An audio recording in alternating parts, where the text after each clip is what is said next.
Patrick.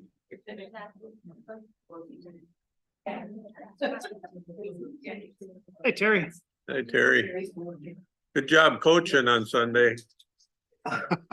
Did you hit a deer? No, he was coaching the Vikings. Oh, coaching.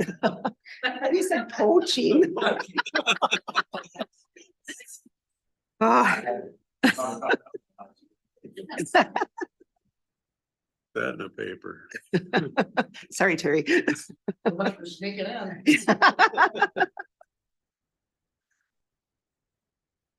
He's a chief assistant coach, you know, for the Vikings. Nice. Yeah, I didn't know that. yeah. And assistant manager for the Twins.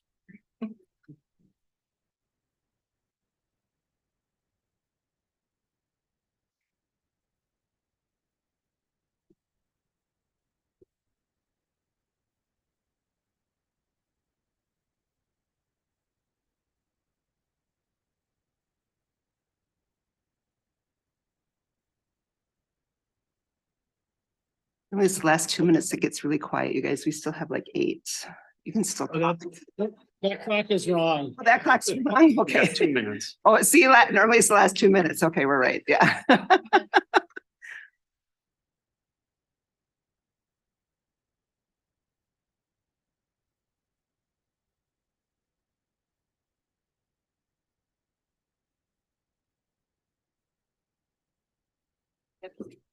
Yeah.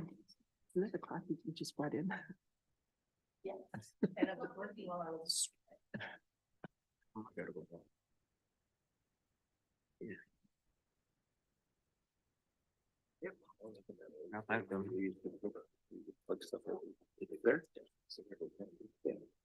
There's power here still. Kind of went backwards. There it is.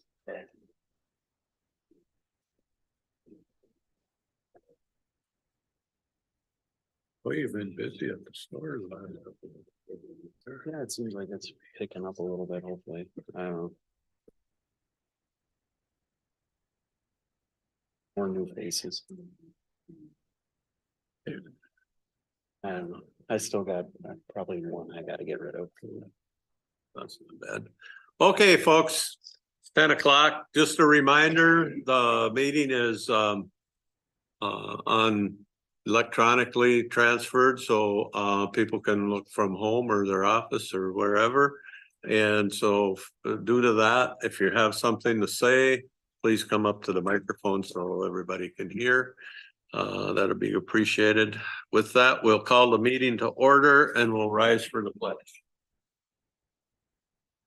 I pledge allegiance to the flag of the United States of America and to the republic for which it stands, one nation, under God, indivisible, with liberty and justice for all.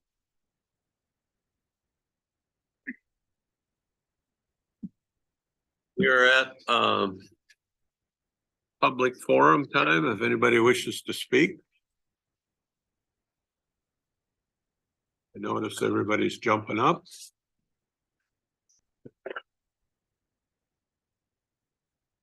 Nobody? All right. We'll move on to the agenda. Any additions, corrections? Mr. Chair, there are no additions or corrections. Perfect. Why do we go move? A second. Motion by Ludwig, second by Lovegren. Any discussion?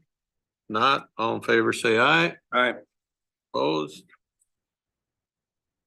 Move on to the minutes of the board, reports and correspondence, the Pine County, or wait, we'll first approve the minutes of the October 17th, 2023 county board meeting and summary for publication. I'll move that. I'll second them. Motion by Moore, second by Lovegren. Any discussion? Hearing none, all in favor say aye. Aye. Any opposed? Now we'll do the minutes and reports, the Pine County Surveyor's Monthly Report for October and the Pine County Zoning Board minutes for September 28th, 2023. I'll move. Second. Motion by Ludwig, seconded by Moore. Discussion? All in favor, say aye. Aye. Any opposed? Move on to the consent agenda. You've had that funny for several days. I'll move the Questions on that? I'll move the consent agenda. I'll second. Motion by Lovegren, seconded by Moore. Moves the consent agenda. Any questions? Discussion? Not, all in favor, say aye. Aye. Opposed? Move on to regular agenda. Off sale liquor license, public hearing. C&G LLC. Over C store. Thank you, Mr. Chair, members of the board. Kelly Schroeder, County Auditor Treasurer. So we received an application for a new off-sale liquor license, and the statute regarding that states that the county board must hold a public hearing before approving such license. The applicant is actually a brand new business in Pine County. The owners of the business are folks who have owned businesses in Pine County though, and own several businesses. And so it is located right on the corner of Cloverdale Road and 48 out in Cloverdale. Kind of kitty corner from the tavern there. The township has reviewed it, and given their approval. Any questions? Or questions for the applicant as well? They're here if you have any. None. Sounds great. Does a business owner wish to say anything? No? Nope. Free advertising. Any questions from the county board?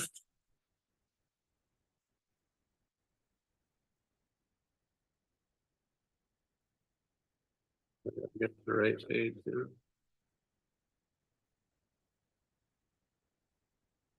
We'll open the public part of the public hearing. If there's anybody here that wishes to speak.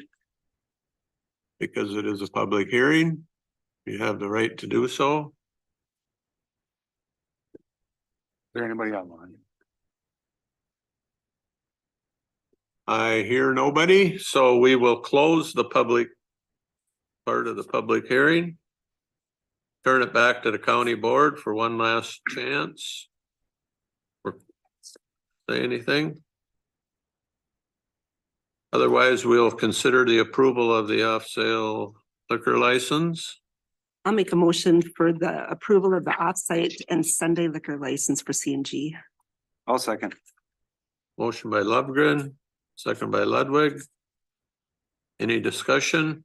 Good luck. Too bad you probably weren't open this weekend, huh? No discussion. All in favor, say aye. Aye. Any opposed? All right, go forth and do great things. Thank you. Welcome.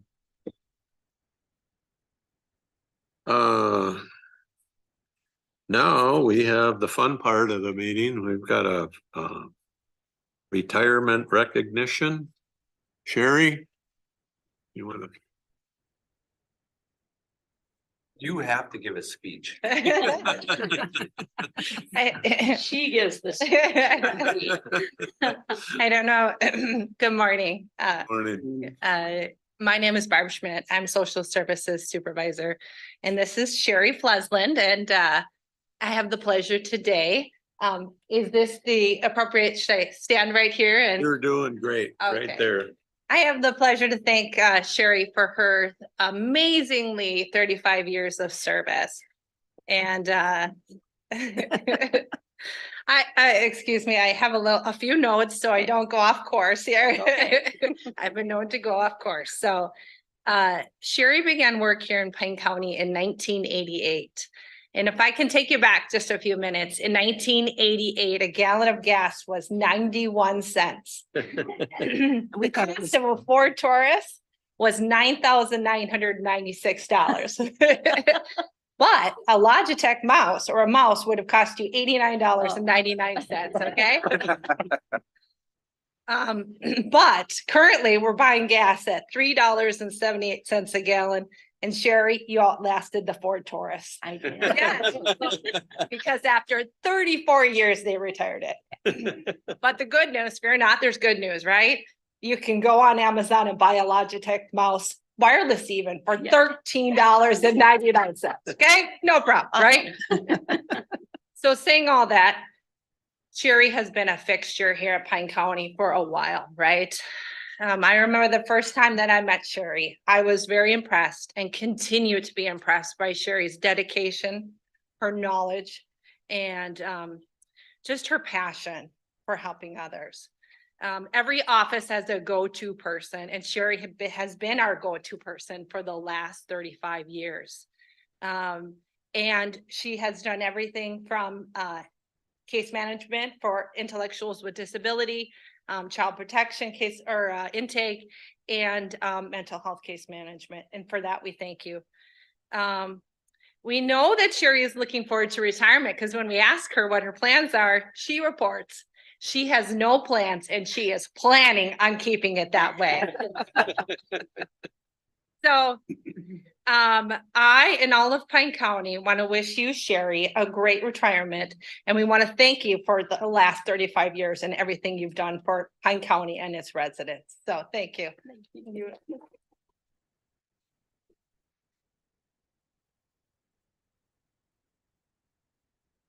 I think there's something going on here. Do I come up here? Yeah, you can come, I can come around here. too. Okay, all right. Jerry, we're, you know, we got the gold clock here that you can turn in for a lot of. But really, you hang this on the wall and we do thank you. 35 years is commendable. And you had a tough job and we never heard any whining coming down. Okay, he just didn't hear it. But thank you. You were a good neighbor and Yes. and a great worker. We're happy for you. Thank you very much. Yeah, I appreciate it. I think they want a picture. Okay. 3, 2, 1, and thank you. Fantastic. In case you don't know, Sherry lived right behind us for a while and then we moved. But we didn't move far. Neighborhood. We're from the neighborhood. We only moved a couple. Yeah. Thank you, Sherry.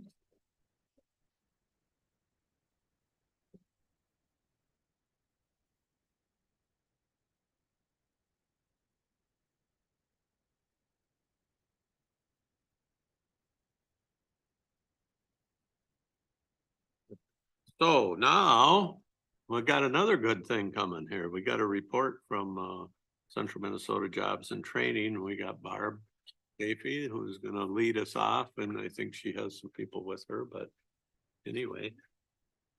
Welcome, Barb. Just set up all my stuff here. I'm gonna have you grab that. All right.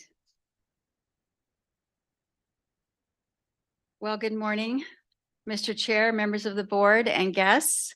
My name is Barbara Chafee. I'm the CEO for Central Minnesota Jobs and Training Services, serving 11 counties, including Pine County. My staff and I are honored to present to you today and answer any questions that you may have during our presentation. Well, year 2023 actually marks our 39th year together as partners in workforce development, supporting members of Pine County looking for work and local employers in need of qualified workers. And next year we celebrate our 40th. So we're going to have a big party and we're going to invite all of you. So I'll have to drive all the way our way. So anyway, CMJTS serves youth, adults, dislocated workers, public assistant clients, veterans, diverse populations, local businesses, and much, much more. Today, you will hear a client success story from Pine County and the impact and success of our great partnership and the services that we provide. I'm gonna go ahead and switch. Our agenda today is really four fold. The first thing is that it is my job under federal law and state statute to bring you our annual fiscal audit because you have fiduciary responsibilities. And Commissioner Lovegren is on our board, so I'll talk a little bit about her in just a minute. But we want to be able to protect her, so we do have, we make sure that you understand the annual fiscal audits, which we'll be doing in next month together. So, and then on the right-hand side of your packet, black packet folder, is the annual program performance report. And it's a trifold, and you can use that and read that at your reading pleasure. Also, on the right-hand side is county demographics, and I'm going to pull that out just to make sure that you know what it looks like. It looks like this, and it is it's for the last 40 years you've asked me to bring this. And the reason is because you can pull this out, take it to your other meetings, and you have all the data for Pine County on this. And one of the things we learned in Washington, D.C. last year was that data is the most important thing that we can carry with us because it helps us make good decisions. So this is the reason that we bring this out to you for your support. The next thing is that we're going to take a look at the commercial insurances, which I always bring out to you as well. Well, something historical happened. Some historical event happened this last year in 2023. 8 of the 11 county commissioners changed positions. So guess there was only 3 left. And with all luck, it was the 3 officers. So we still have officer chair, Chisago County Commissioner Rick Green. And most of you probably know Rick. He's been with us for 16 years. Vice Chair, Sherburne County Commissioner Lisa Phoebe, who's been with us for 6. And Secretary Isanti County Commissioner Mike Waring, who many of you know has been with me for 12 years. But if you take a look at Kanabec County, Sandy High County, McLeod County, Meeker County, Mille Lacs, Pine County, Renville, and Wright counties, they're all brand new. You can take a look at that little number there. This is their first year. So this, I want to just pause for just one moment, turn my paper over, because I would like to thank the Pine County Board for appointing several outstanding county commissioners to the Joint Powers Board over the past 20 years. I've been here for about 24 years, but I went back to 20. This includes Commissioner Doug Carlson.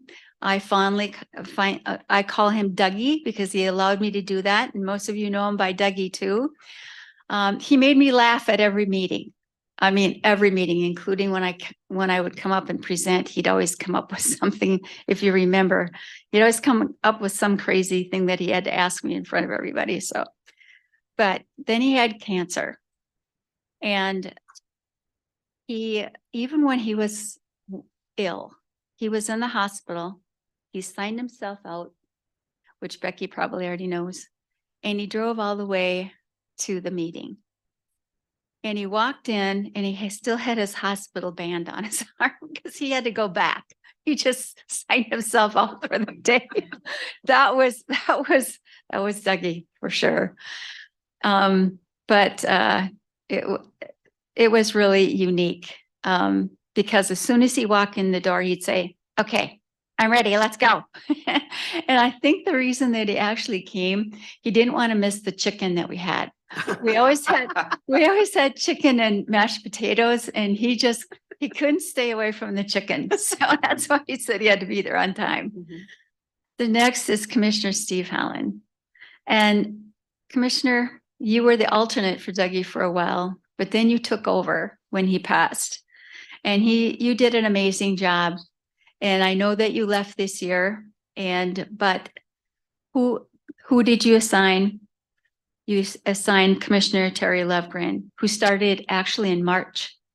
So this is her very first year. But in her first year, Commissioner Lovegren has demonstrated her leadership and commitment to the Joint Powers Board and to the Workforce Development Board. She not only attended the Joint Powers Board quarterly trainings, she also attended the Workforce Development Board trainings, which happen every month. So she's been very busy. Furthermore, Commissioner Lovegren attended the August Minnesota Association of Workforce Boards Summer Conference in Duluth, a special training for Joint Powers Board and Workforce Development Board members, and also for the directors, CEOs like myself.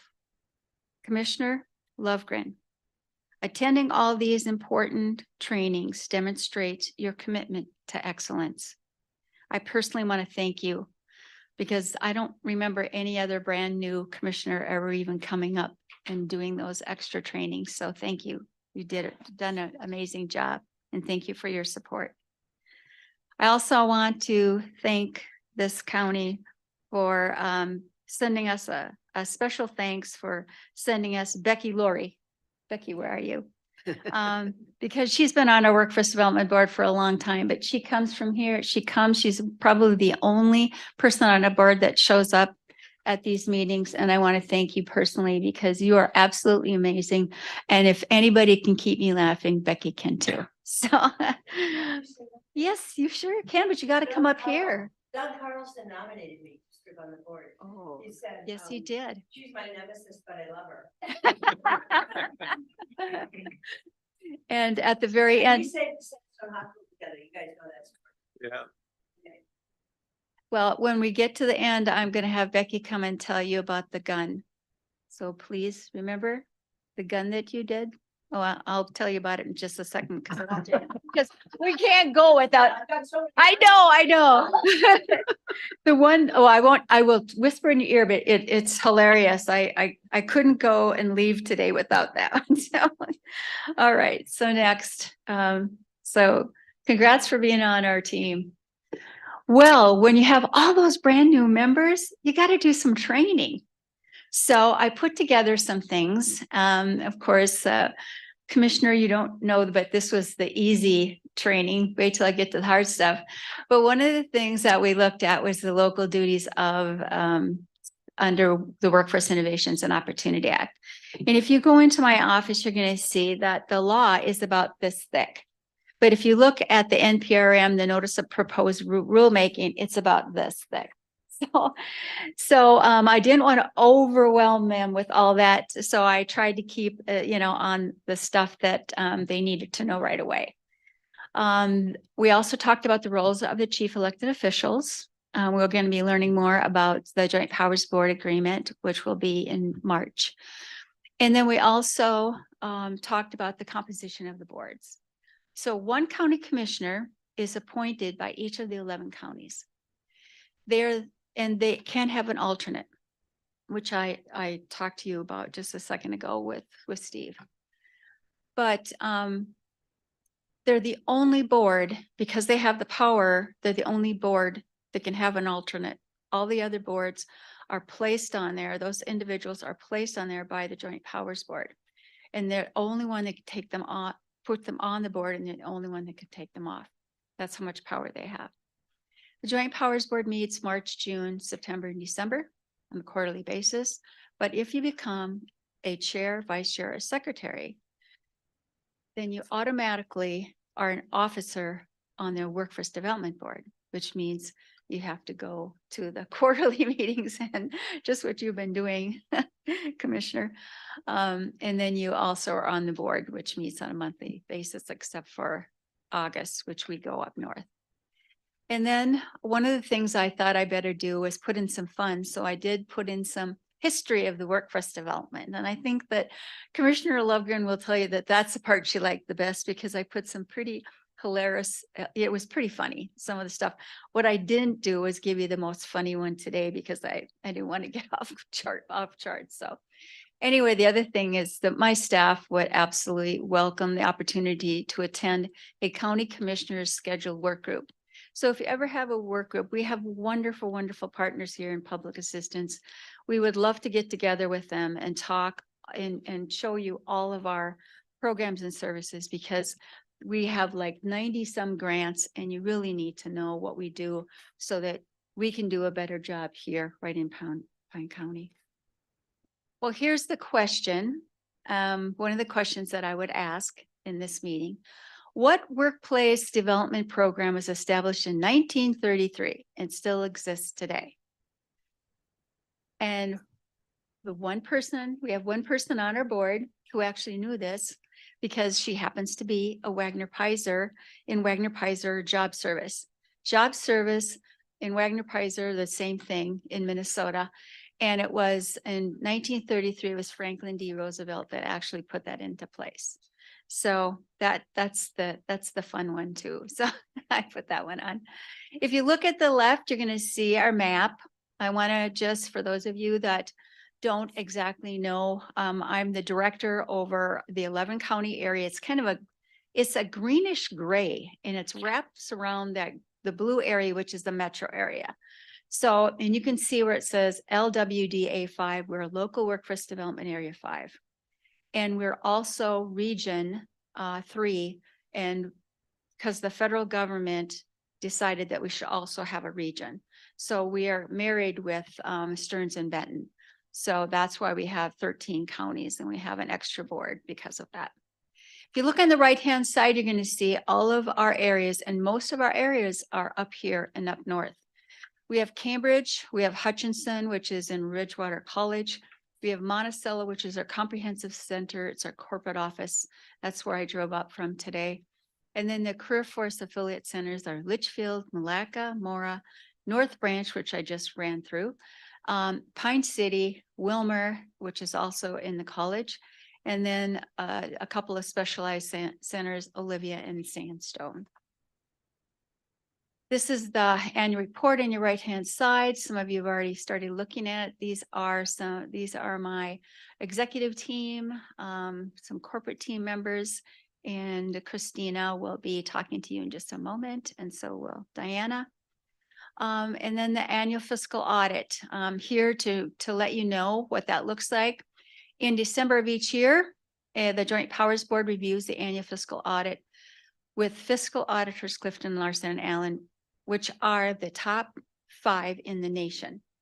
And so they really dig deep. So when we get a clean audit, we know it's clean.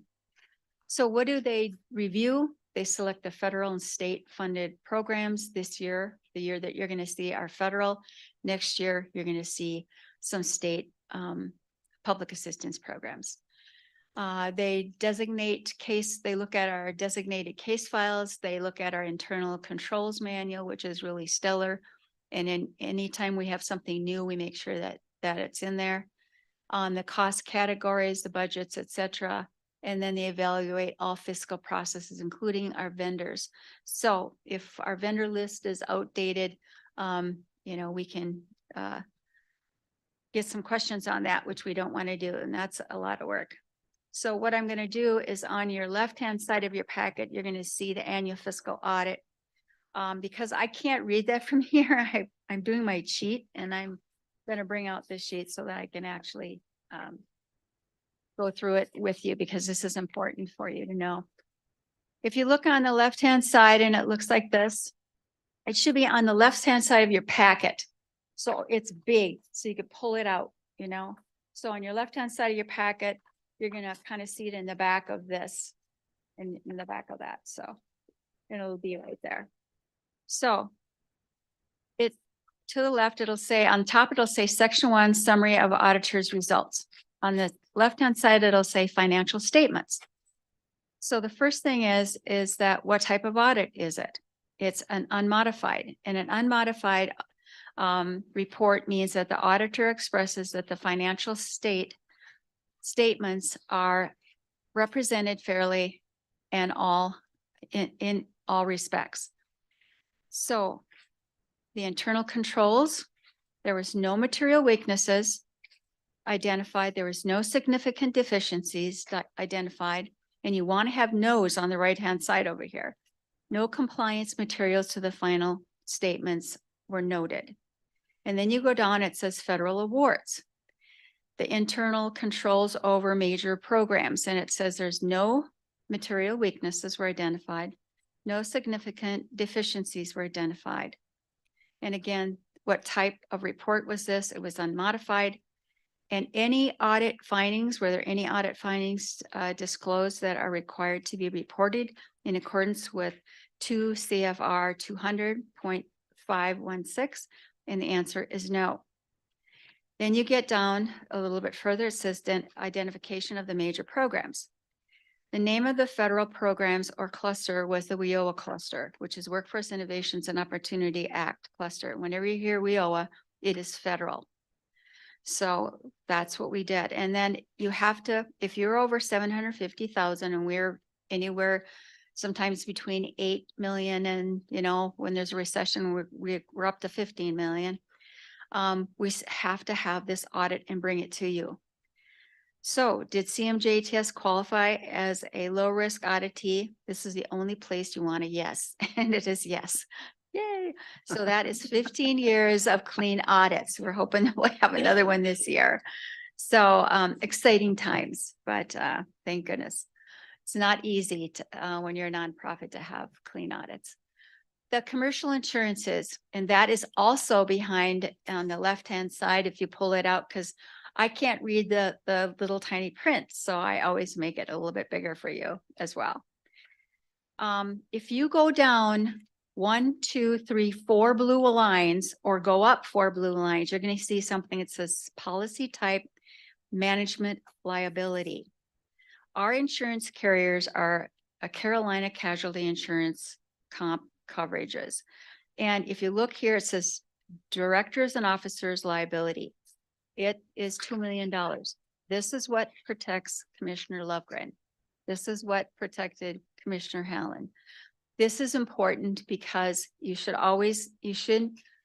you go to any nonprofit, you should be asking for at least your schedule of insurances. And this is all of our schedule of insurances. So I'm not going to go over them all. You can see that we're covered with everything that the county needs. You go down to the bottom, and this is the one that you asked us to up to $2 million. This is the policy type is the cyber, and that's cybersecurity. It was timely when you ask us to update that to 2 million. And I think maybe in the next coming years, we're probably going to be asked to up it again, because every one of us that works in like the commissioners and even going online and everything else, we get hacked on a daily basis. So it's getting worse, and it's not going to get better. So at some point in time, I'm sure that we're going to have to up this, but this is the highest that we can go at this point. All right. That helps a little bit. This is just the org chart. It's in there. Basically, it tells you about all of the boards that we have. We have the Joint Powers Board to the left. And then we have the Region 3 Leadership and Planning Board, because remember I told you we're married with Stearns Benton. So we have a special board for that. Then myself is in the middle yellow, and then the regular Workforce Development Board is to the right, and their committees. One committee that's missing here that I will make sure that it gets changed is that we have a CGR committee, which is Community and Government Relations. I know that. Yeah, I have to stop and think about that one. Community and Government Relations Committee. So, and then of course we have our corporate team, we have our program team, and we have our business team. We're one of the few, one of two in the state of Minnesota that has a business team. I put that together probably in my 3rd or 4th year as CEO, because I saw the importance of it. If we're supposed to go out and we're supposed to meet with all these businesses, we have to have staff to do that. Deed had staff for a while, but it was kind of intermittent, and they liked working with my team. So I made sure that we stayed and we kept that business team going. So now I'm so honored because I get to pass this off on my wonderful staff. They're outstanding. I couldn't say anything better about them, except that you can turn that click right there. And then I'll sit next to the faculty.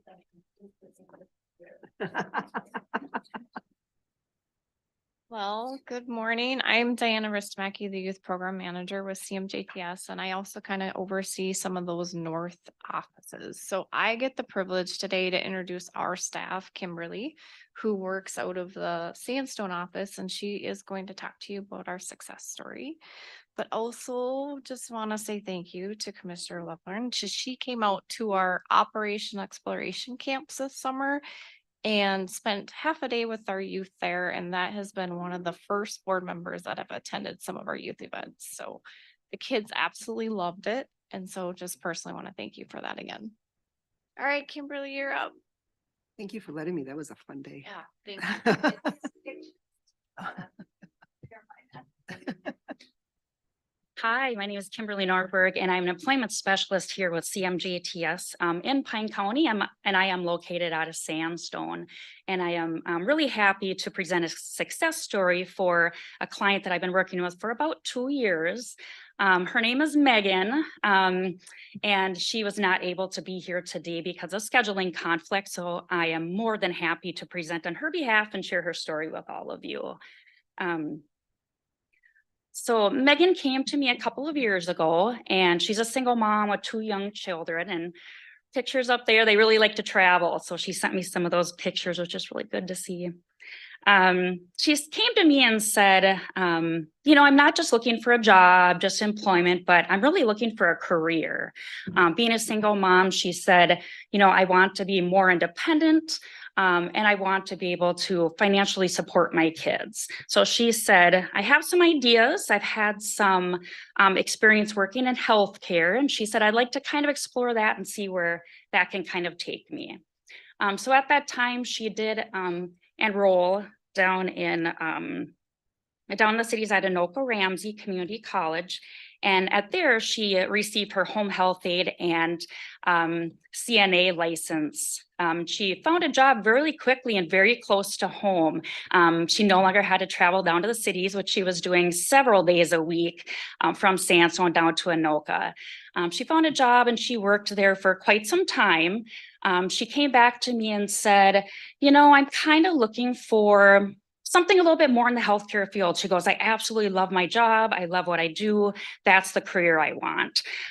So then she said, my next idea is I want to enroll in Pine Tech, which she did. And she enrolled in the RN program, which she is currently attending. And that's why she can't be here today, unfortunately. But she is set to and is on track to graduate in the fall of 2024. Which she technically only has 2 semesters left. So she can see the light at the end of the tunnel, and she is very much looking forward to a career in the nursing field. She said one of her bigger challenges is at this point, is just trying to narrow it down. Like, where does she want to work in the field? Because the possibilities are endless for her. Along the way, Megan has been very motivated, very positive. She always kind of has a plan and what she wants to do and was able to discuss it with me. She came to me looking just for some guidance, some support to alleviate some of the barriers that she had coming into the program.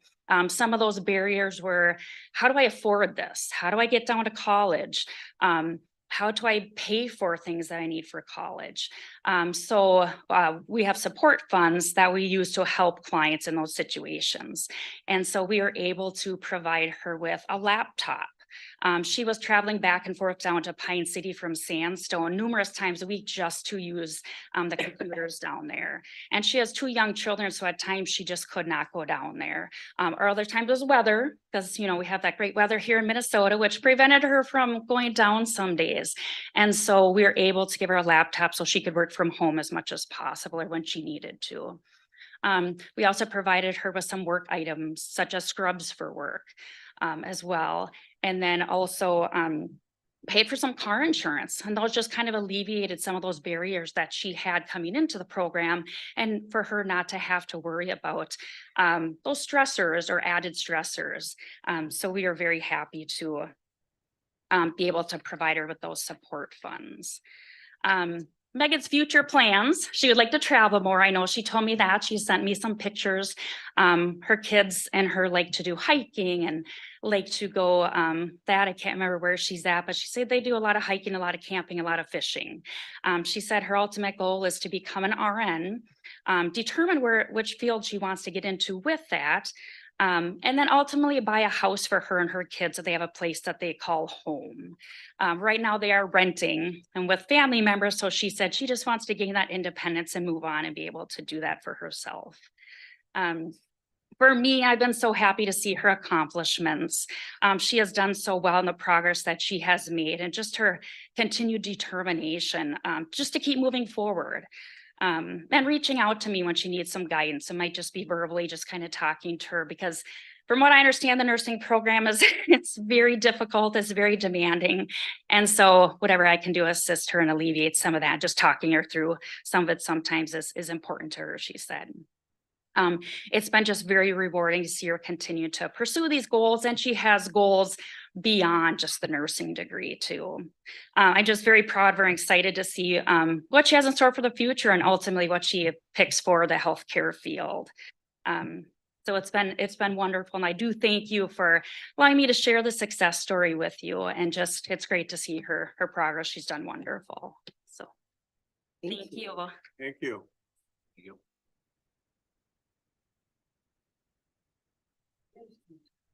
I think that's it for us, unless you guys have any questions for any of us.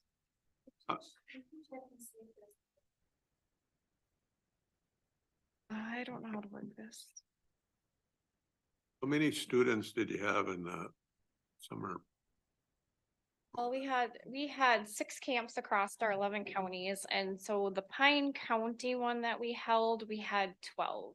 We Okay. hold a max of 15 just so that it's those smaller groups of youth, so they can have more one-on-one with the trades. And we had 12 that came. Good. It was pretty awesome. So ours was the trades. What were the other ones? Where else did they go? We had trades in our Wright County area. So we, Wright Tech will hold 2 of our camps right on their site with us. So we had a trades one and a healthcare one there. And then we had trades and healthcare in our southern areas. So Ridgewater College is another huge partner of ours, and they host all of our camps in that area. And then a lot of their instructors help with some of that hands-on along with the business partners. So it will be doing those camps again this year. At pretty much the same locations, and then also looking for an area for a healthcare one in our northern area somewhere. So we're expanding. It's definitely expanding quite a bit. Good program. Yeah. Thank you. Thanks. Thank you.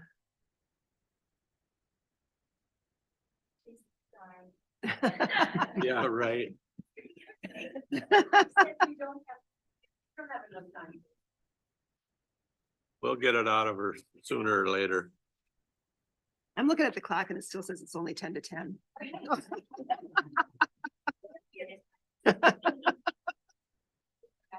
Thank you for Thanks coming for out. being here. Maybe I will tell you one story. Oh. I'll tell you this story because I love this story.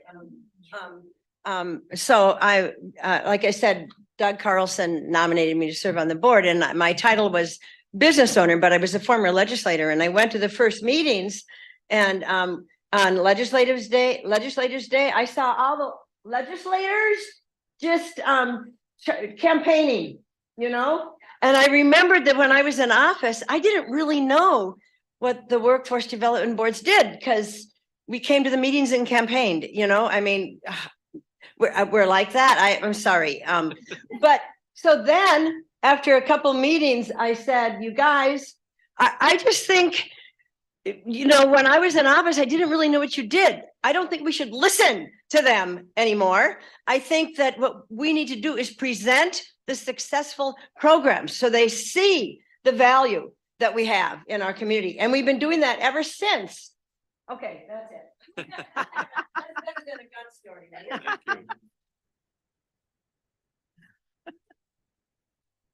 you. Okay. Yeah, thanks for being here. Minnesota Social Services Association, Patrick. Thank you, Chair, members of the board. Thank you for having me. Thank you for having us. I brought a few of my staff with today that we'll just identify some of the success stories that we've had and some of the things we've been working on over the last year. So the first slide here, just the introduction, but we just heard about the region that CMJTS is part of. For DHS, we are part of Region 7. Sometimes 7E is brought up. That's the Pickham counties. Plus, then we have Stearns, Benton, Sherburne, and Wright as the 7W side. So, there we go. Look, Ryan, I can do it. Here we go.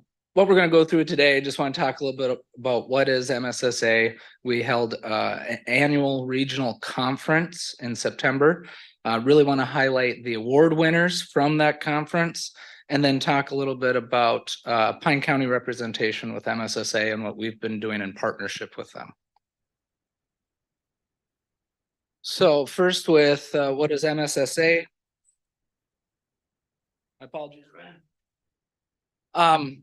So the social service, the Minnesota Social Services Association is a membership-based group, has over 4,000 HHS professionals, 165 agencies. It's not just counties. There is governed by a board of directors. Like I said, there's regional chapters. We're part of Region 7. Regional conferences, which we hosted and we'll talk about on the next slide. And then, of course, they do some of that legislative work, lobby and advocacy on behalf of the various members and agencies that they represent. So back in September, we, as in Pine County, and specifically really Samantha and Miranda, who are on the regional board for MSSA, took the lead and hosted our annual regional conference up at Osprey Wilds, which, as you can imagine, in September, it was beautiful. And there's lots of people walking the grounds up there.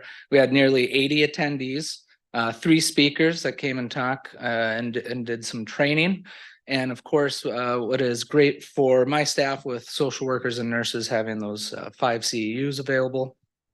I know we had representation also from Phase, from the shelter here in town, and of course, other counties and other organizations around our area.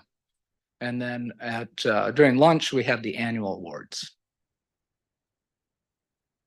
So something we are very proud of. Again, I talked about the large region that we are part of.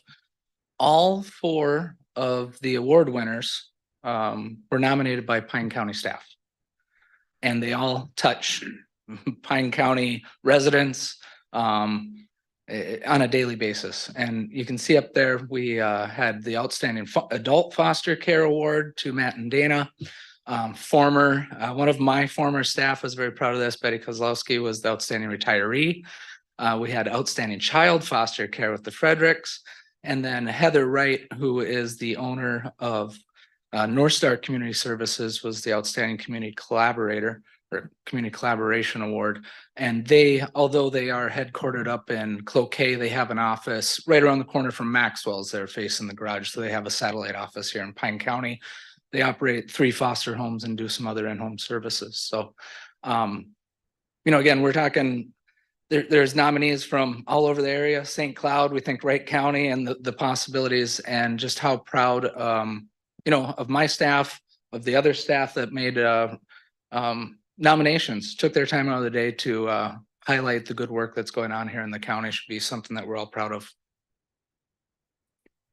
The Pine County involvement, I already brought up a little bit. So again, Samantha Mazer and Miranda Auger, if you guys want to say hi. They are members of the region board of directors.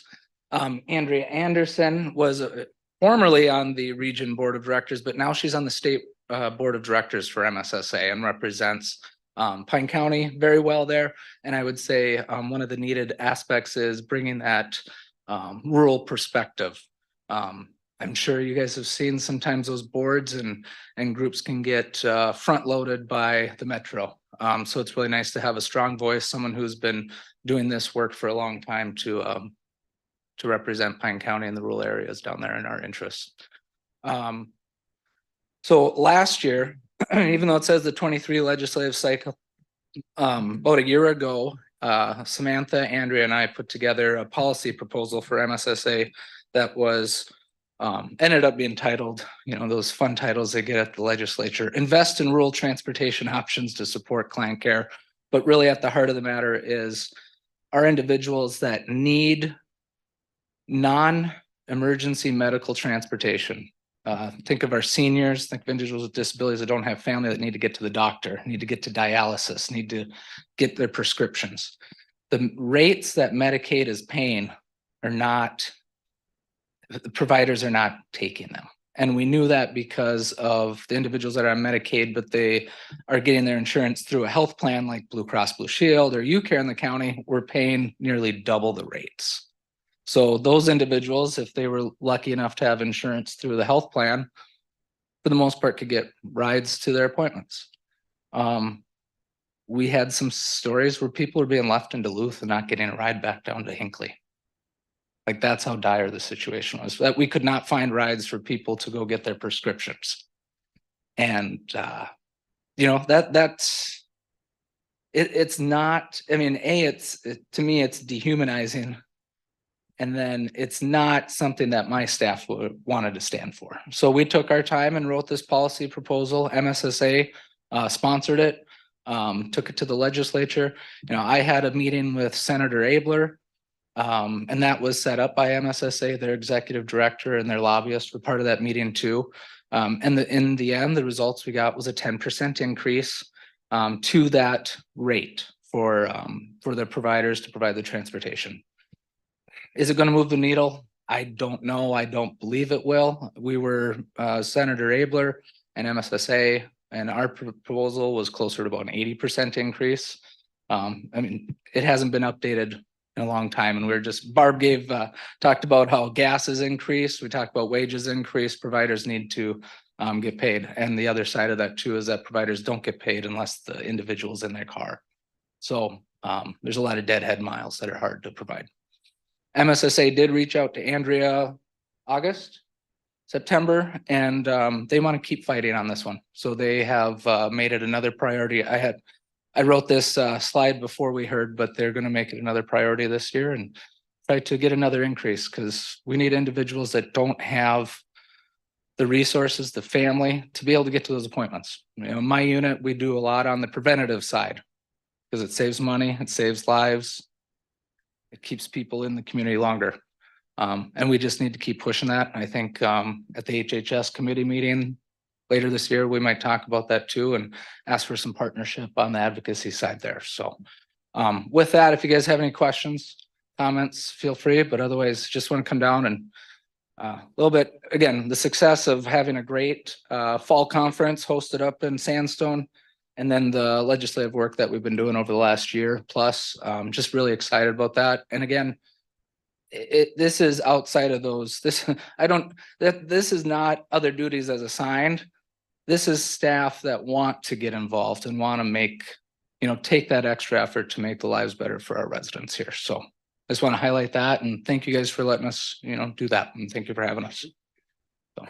Patrick, before you go, I just want to thank you. I really want to thank the staff for you make us very proud. Oh, thank you. Thank you. It's a pleasure to listen to this kind of stuff, but you guys don't have to do this. It's something you do because you got a passion for the work you do. And that work you do, they're citizens of Pine County. That's who we represent. Yep. And so thank you very much. Thank you all. Ready? Thank you. Thanks.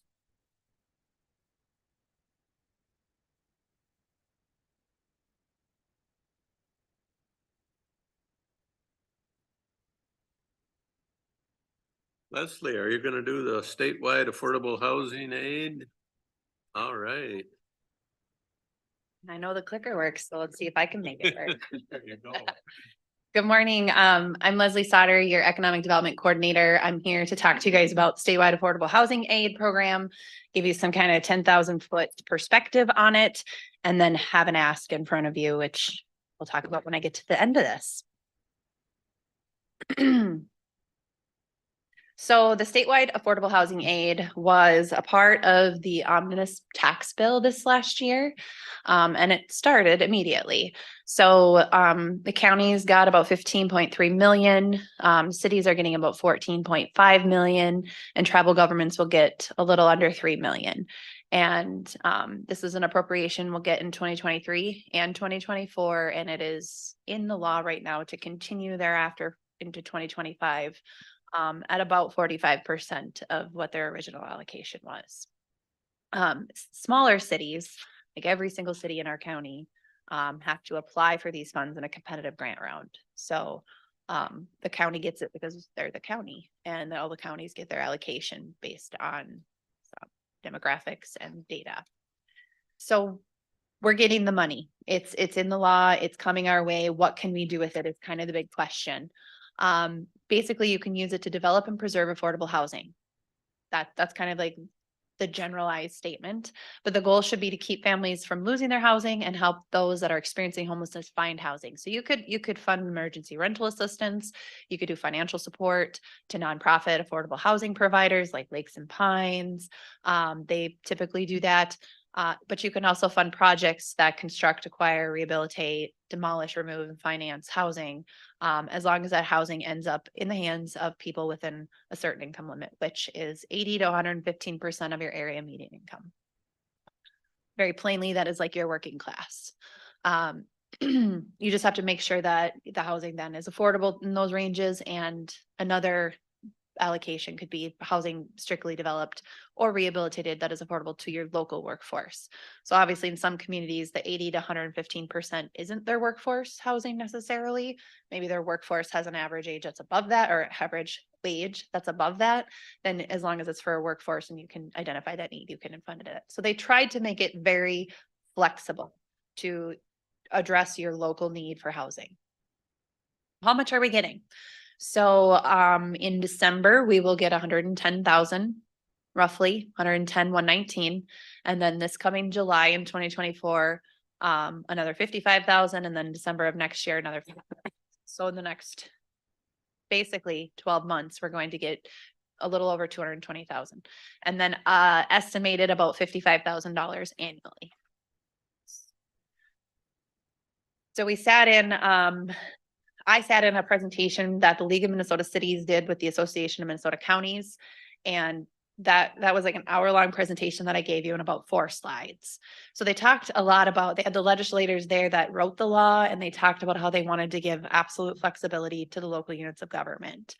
So then, everybody digests this information. They talk about with some of their committees, some of their boards, and then the emails start flying between counties. What are you doing? What are you doing? So in front of you right now is a lot of counties are discussing establishing a local housing trust fund.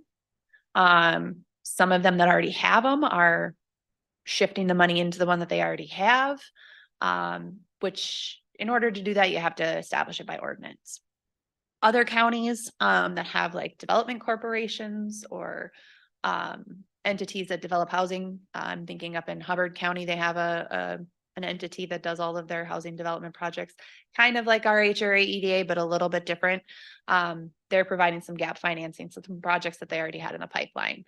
They also had a single family subdivision development that they were doing. They inputted a little bit of their ARPA money into it, and now they're going to take this affordable housing aid and put it into it as well to get the project done.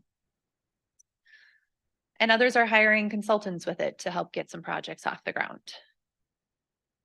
So it's really, there's a lot of different things you can do, but what a lot of communities are looking at is the local housing trust fund, and I'm going to tell you why.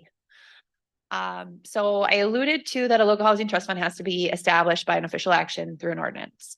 You have to dedicate the funding. You have to figure out who's going to provide oversight. And that ordinance should really pinpoint that you want to address housing needs not met by other programs, so you're not duplicating services and not overlapping, and that you want to support housing that'll help your economic conditions and support an array of project types.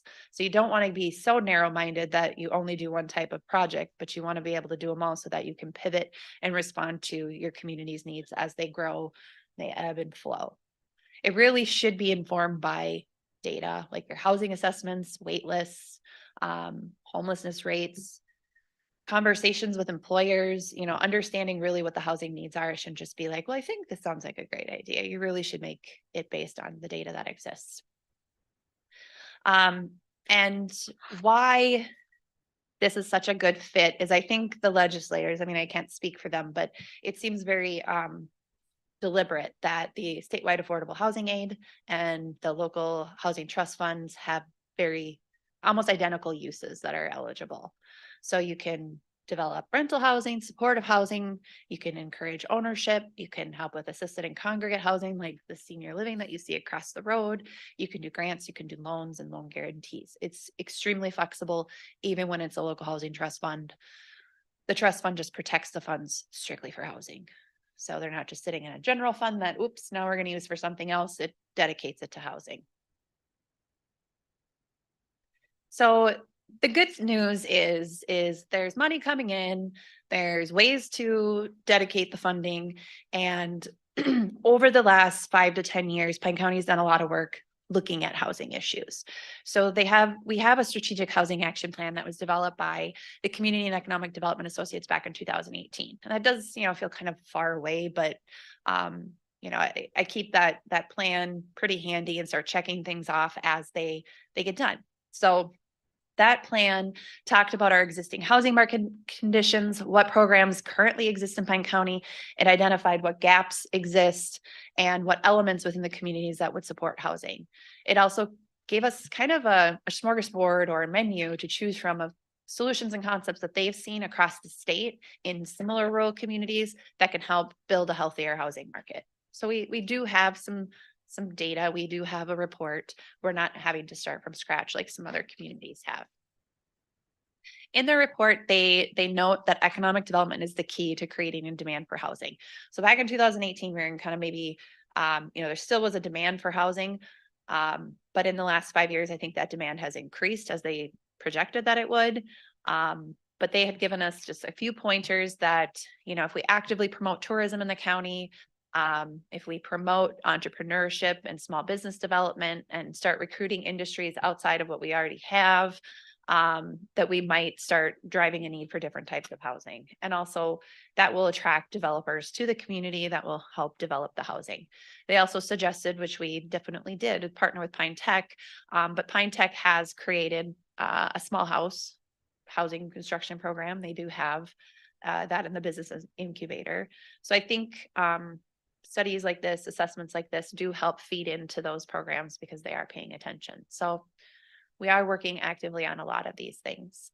But they also noted, which is no surprise, I don't think, as you kind of observe things going on in Pine County, is that you can have this housing demand, but you have to be able to respond to it and you have to have the capacity to do that. So they had noted that we have Beacon, a great GIS system, but we can also use it a little deeper to track foreclosures, forfeitures, and the conditions of our housing so that we can kind of spot which neighborhoods or which communities might need some assistance. They also suggested that, you know, we look into homeownership assistance programs, which we have, participate in the Minnesota Cities Participation Program, which funnels some down payment assistance into our county. And then they suggested, you know, embracing rehabilitation and redevelopment programs, which 3 of our cities have, and we did a countywide building rehab program with ARPA. So we are checking the boxes. We are working towards this. It's great. They also noted that our rental stock is declining in age or increasing in age, so then declining in quality. And they might, you know, we might want to think about having resources for some of those rental properties so that, you know, as you invest $50,000 into a rental property, rents then have to go up to accommodate for that. And how do you keep it affordable?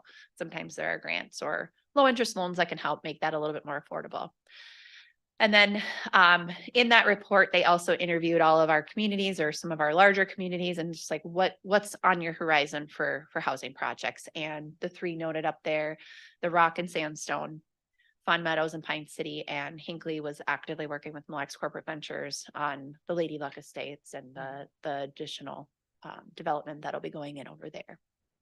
So things are moving forward, but honestly, capacity or money starts to be an issue. So taking a step back even further in time, Penn County participated in the regional housing study, which was helpful because it gives us a baseline of what existed then, and then we can track what's happened since then. So since 2015, when the housing study was done, almost 450 units of housing have been added. But based on that study at that point in time, there's still a demand for another 487. We're only halfway there, almost 10 years later. So there is still a need out there.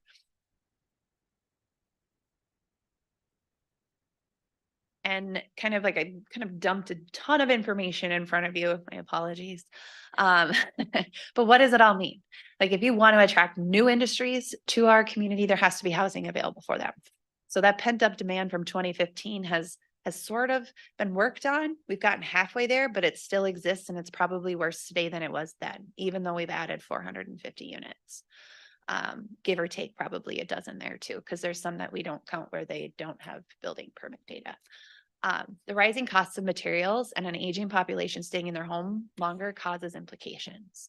Homeownership has become increasingly difficult, whether there are resources out there or not. The base price of a starter home is almost unaffordable at a starting wage. I kind of equate that with, can a brand new teacher buy a home? You know, that's kind of a good solid, like that's a good starting wage, and can they afford the average home? It's become more difficult. In addition, seniors are not exiting their homes as soon, or, you know, maybe there's more boomers living in their homes and taking up those homes. So they're not leaving those homes behind, and there's just kind of like the stagnant process in the housing spectrum. Rental vacancies are also super low, causing a really high demand, which then therefore they can raise rent prices. That's the way the market works. So there's less choice and larger prices. And gaps still exist. So you can still have all the money or not, but to develop new housing, it's super expensive. The infrastructure to run sewer and water to those properties costs a lot, and who's going to pay for it? In greater Minnesota and rural areas, it's harder to make a multifamily property, let's say 25 units or more, cash flow without any sort of subsidies, whether that's getting the property for $1, which already has sewer and water to it, or having the sewer and water put in using the tax base. I mean, there's a lot of creative ways that communities are figuring out how to make it affordable. And while you're working on new development, you do also have to consider the existing housing stock and keep maintaining it and making sure there are resources for people to do that. And all of this has to be tracked somehow. Otherwise, you don't have a slide that tells you how many units have we added in the last 10 years. So, but who's going to do it and how are they going to do it? So most of this information, I pretty much all of it was presented to the HRA EDA in the last couple of months. We started with, here's what LMC and AMC gave us, think about it. And then last month, a week ago, this very similar presentation was given to them. Be like, what do you think of a local housing trust fund? Their recommendation was to adopt an ordinance to form a local housing trust fund using these statewide affordable housing aid. They would like to be tasked with the implementation of these funds because it fits what they're here to do. And they are considering dedicating some of the money to a specific shovel-ready project. Some of them actually listed in that study from CEDA in 2018. But they are concerned with the ability to administer this. Like how wide do we want to cast our net? What kind of projects do we want to do? What's that staffing going to look like? So they want to do some research into the administrative capacity and costs to deliver these programs. So. Questions? I have a question or two. The first, do you know how we can find out the number for our homeless? That's one question. For Pine County, how can we find out? Yeah, we can find that out. Because I know we've asked before and no one really seems to know What the number, what? how many homeless we have in the county. Oh, And then my second question is when with this housing dollars, how soon do they want it to get put to work? You know, we just can't sit on it. So Right. Good question. I did leave that slide out. So they give you about 4 years to spend the money. they'll bought back if we're not. What? They want to know what you're working on. So annually you would have to report to Minnesota Housing Finance Agency on what you're working on, what projects or what programs you've developed to spend this money down. And then after 4 years, you should have spent it or allocated it or dedicated it. You don't necessarily have to have it out the door, but it could be committed. If you put it into a local housing trust fund, it's considered spent, allocated, planned for, and then your annual report to Minnesota Housing is done. So in a perfect world, if we were to adopt a local housing trust fund here and automatically move all of the statewide affordable housing aid into that fund as soon as it comes in, that first annual report, we'd be like, we established a local housing trust fund and that is where all of our aid is going to go. We're done reporting to the state and then our reports are to the governing board. So if I could ask the next question.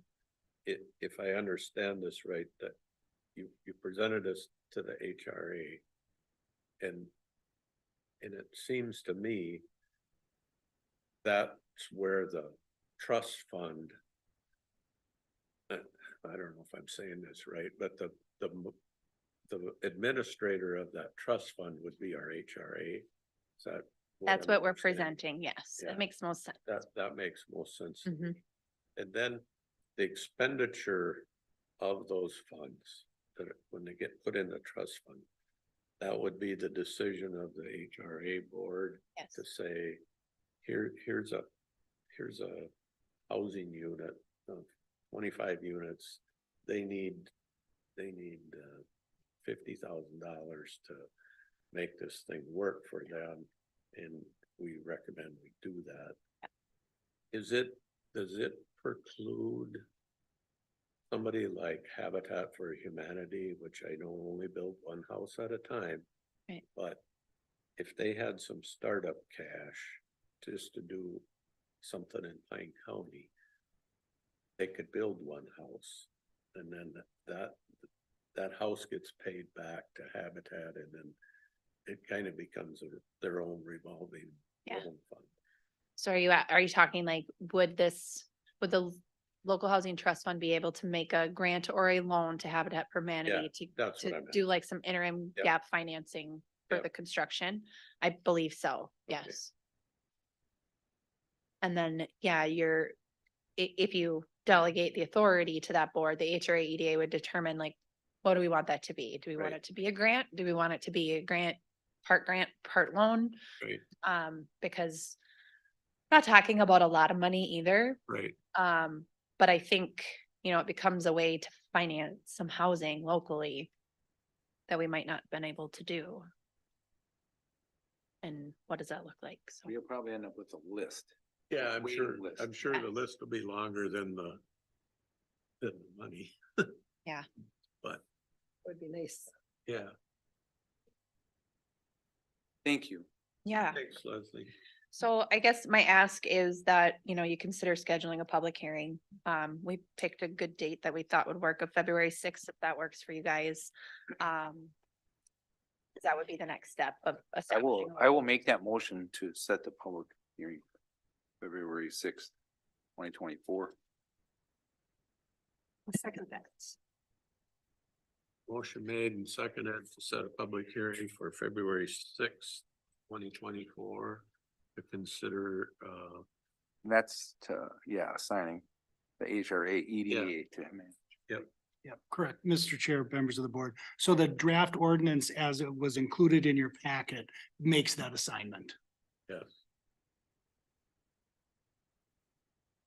Any discussion?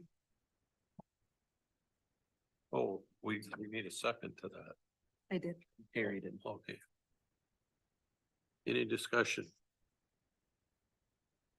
Not, all in favor, say aye. Aye. Opposed? Awesome. Third quarter budget update. Mr. Chair, members of the board, when you start out the year, you kind of hold your breath on the budget because you never know if your budget's going to work or not. And then as you work through the year, you start to let that breath out. And at this point, after the third quarter, I have let that breath out because I think everything looks about as it should, right? That doesn't mean there aren't, little anomalies here and there, but overall, the county at the end of the third quarter is in a good fiscal position. Kind of things are performing as we expected them. If you look on chart 1, all of the major funds are expended at less than 75%. And then you look at the total and you see those totals are running a little higher than the major funds. There is some COVID-19 relief money and some CBDG grant money that runs through the county budget that's not budgeted. So it makes it look like it's a little higher than normal, but those are pass-throughs and don't have an impact on the fiscal health or the operations. If you look on chart number 2, this gets down to the general fund, to the departments that have significant revenue. They're all looking, and it's a 3-year trend, so you can see how they compare year to year. The jail looks like revenues are great. In times past, we would pat ourselves on the back and think we had a lot of border revenue. That's not quite the case this year. This is primarily driven by canteen revenue, which is dedicated. So it's not a bad thing. It just doesn't necessarily help the bottom line. And then in probation, there was some changes in the law that increased the funding, which we got in our fiscal year 2023. That's actually a state fiscal year 2024 appropriation. So it's more of a timing thing than anything else.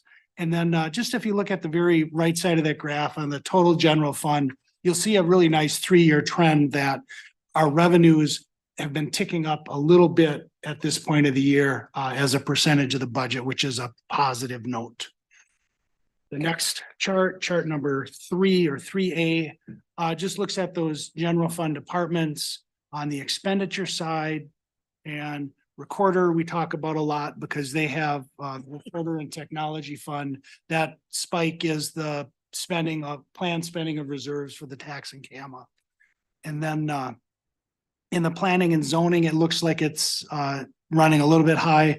Those are the septic grants and the Kettle River watershed grant that ran through our books. That makes that look a little bit high. Otherwise, expenditures all look about as they should. And then if you go to that graph 3B, that black line is just the 4-year average. So you can answer the question, how is our spending compared to average? And it looks about like it should, except for those 2 departments that I noted already.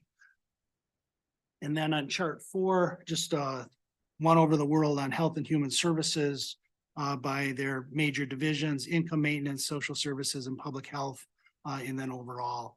And they're the positive sign in social services is there over the last several years, their revenue recapture has increased significantly. So the revenue looks better earlier in the year. And then the last chart number 5 is the ARPA spending.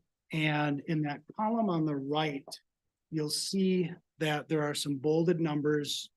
And this is where we had been working with the University of Minnesota on some youth programming that had trouble getting out of the gate. We met with Extension and decided to kind of realign that program with the Mille Lacs Band of Ojibwe. So if you go down kind of the middle of the page, it'll say new Mille Lacs Band Ojibwe Youth Engagement, $100,000. And then on the community health blue zones, there is some activity on community health going on, but blue zones just did not seem like the right program at the right time. And so we can eliminate that program. And then if you recall during the audit presentation, Kelly noted that we have been accruing interest in this fund and that had been growing the amount available to appropriate. Well, the auditors noted that that's not allowed, that interest cannot go back into the fund. So we had $37,739 of interest that have been taken out of the fund. And so we need to close that gap as well. And so you'll see that. No, that is not the interest one. I was looking at the voting machine. Very bottom. Yeah, okay, 30, thank you, Kelly. 35,613 was the interest. So it goes into the general fund. Oh, Yeah, so it's not lost. Send it back. No, it's just misallocated. Yep. So in any case, we also have a need for some election equipment tabulators that if we have some ARPA money available, that would be a good use of that. And so I'm suggesting that 37,739 is to get some ballot counters. And then we are working and have been working to get off the AS400. We have a date of 12/31/24. We think we're gonna have a little bit of cost in that. And so if there were any available funds in the ARPA, that could be potentially just designated for that. And then at the November IT committee, that's gonna be a topic of conversation. So that's kind of a one over the world on the ARPA as far as potential changes you might want to consider that impact the bottom line. And then I have one update that doesn't impact the bottom line that has to do with the sheriff's office. And they have been working to replace the EOC trailer. I think the current one dates from like 96 maybe, but anyways, it's in need of replacement. They have a EMPG grant for $40,000 to do that. The total cost is about $48,000. And so the request, or the sheriff has proposed that he has 5 line items of existing ARPA funding. And if you're looking at your chart 5, those are lines 9, 13, 14, and 16. And that's really 4. He has 4 lines that he thinks he can make that about $8,000 up with. And so that sounded like a good plan. And so I just, as this developed last Friday, I figured today would be a good opportunity to present that for consideration as well. So thoughts, questions? Question. Yep. Could you refresh my memory on line 3 there, the countywide housing rehab? That is a partnership we did with Lakes and Pines. That's it. And so we had originally allocated, I want to say about 800,000. It was a bigger number. And then partway through the program, we hit the stop button and say, just proceed with what's in the pipeline now. And that was a residential rehab, residential owner, rental rehab, and a commercial. There were 3 components to it. So the unspent dollars there are allocated to that program already, or could they be moved to the housing? They're allocated but not spent. So it's a long duration to get into the program, get approval, they're get the expecting it, work right? done. That's But what I yeah, mean. so we capped it at the dollar amount that they had in the pipeline when we said stop. Okay, so they're figuring that money Yep. there and they're setting Yeah, up. so the at project. this point, if someone drops out of the program or a project doesn't get completed, that might result in some excess funds. But otherwise, if we wanted to claw back any of that money, we would have to go to someone who's been awarded money Yeah. and say, we want to take it back. Yeah, that's what I was asking. Thank you. Any other questions? If you're agreeable to the changes, and it's really 3 changes to, well, 5, work on my arithmetic. So we would end the U of M youth programming and the blue zones, and then we would reallocate funds for election equipment, Mille Lacs Band of Ojibwe youth engagement, and then the balance for potential software upgrades. Do we need to include the trailer situation on that too? Yes, that would be good. Okay. I'll make a motion to accept those changes. Thank you. I'll second. Motion's been made and seconded to accept the changes as presented.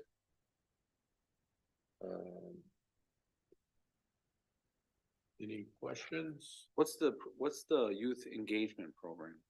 It's the program that was presented to Terry and I and the HHS committee and the Indian Affairs Committee.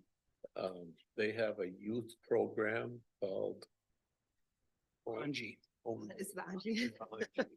And so they already have this program developed and they've been having good success with it.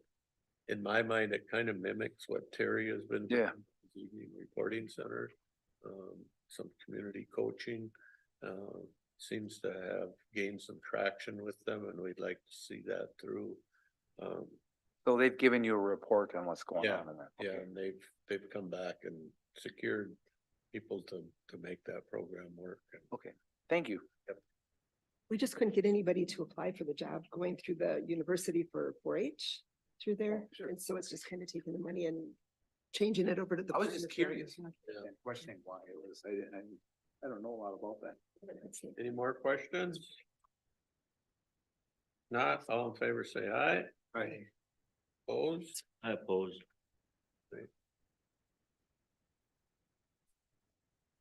All right.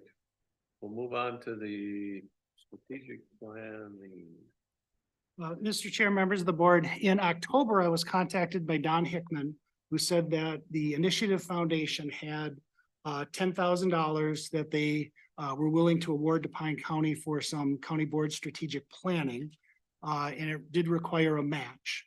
And so knowing that we have annually done strategic planning with in-house staff, and my sense is that that's was successful, but it's run its course. It seemed like an opportunity to bring in a consultant who could help us do maybe a little better job doing strategic planning. So I prepared a request for proposals. We received 2 proposals back, one of them from Hugh Life and one of them from the North Span Group. The North Span Group it's out of Duluth and they do work in the region. They work closely with GPS 4593. And then Hugh Life is a company out of the Twin Cities that does significant strategic planning, educational programs, et cetera. So both of them seem like good fits. Both of them have the capacity to do the work.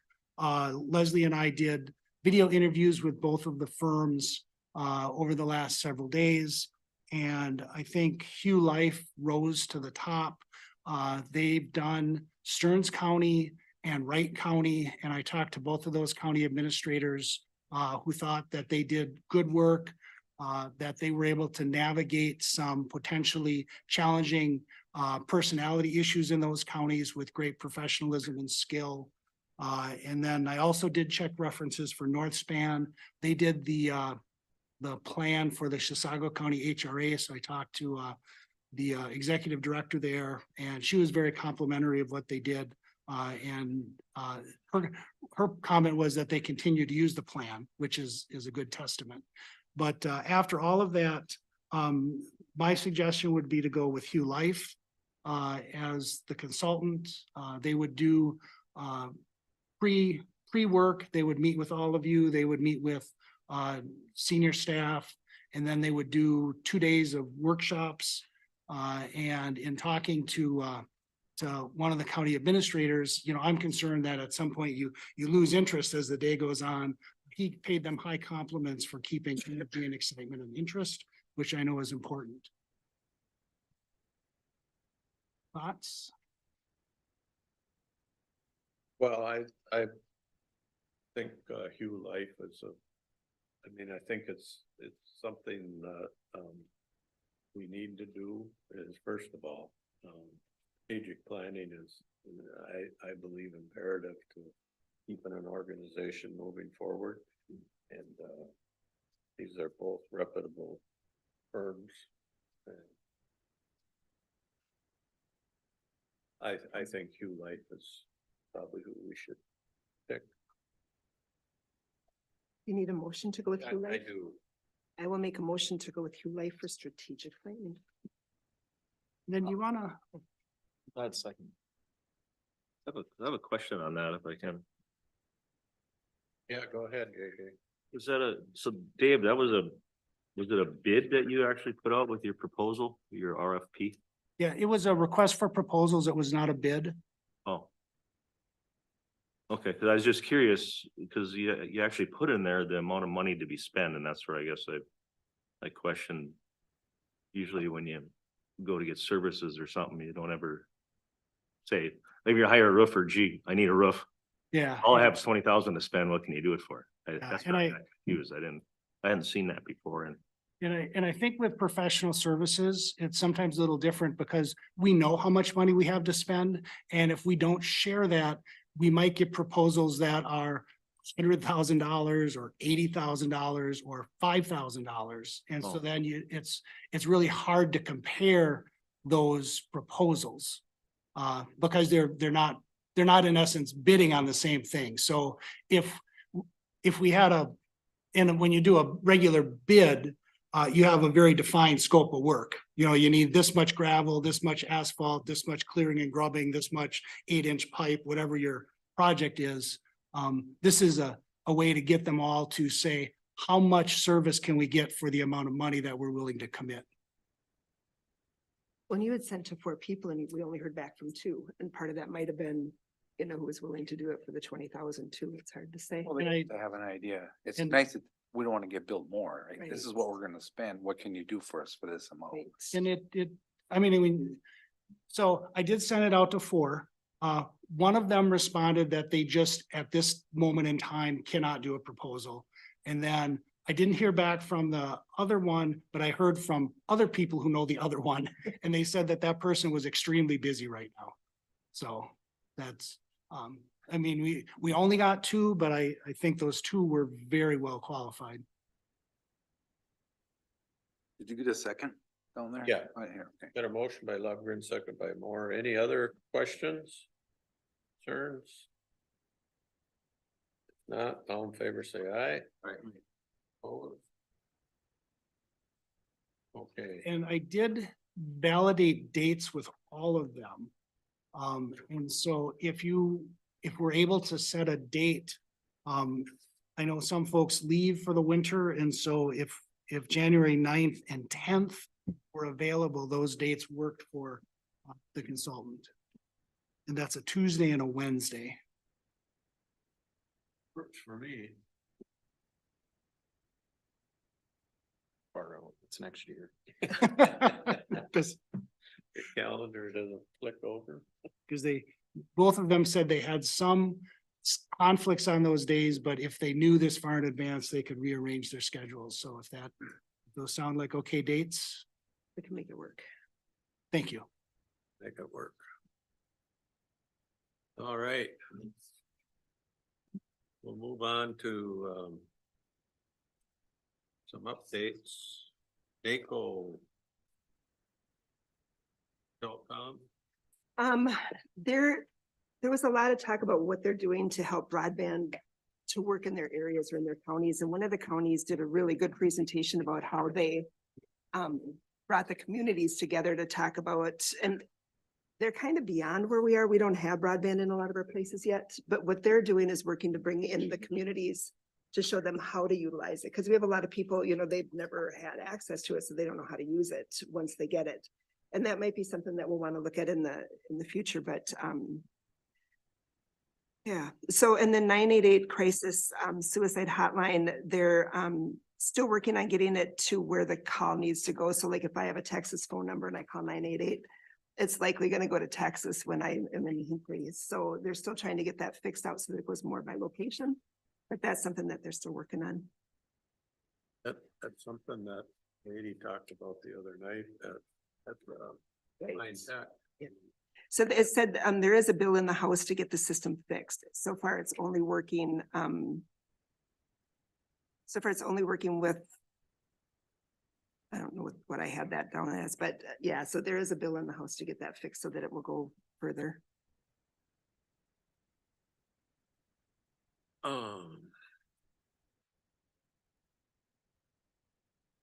Lax band of Ojibwe meeting.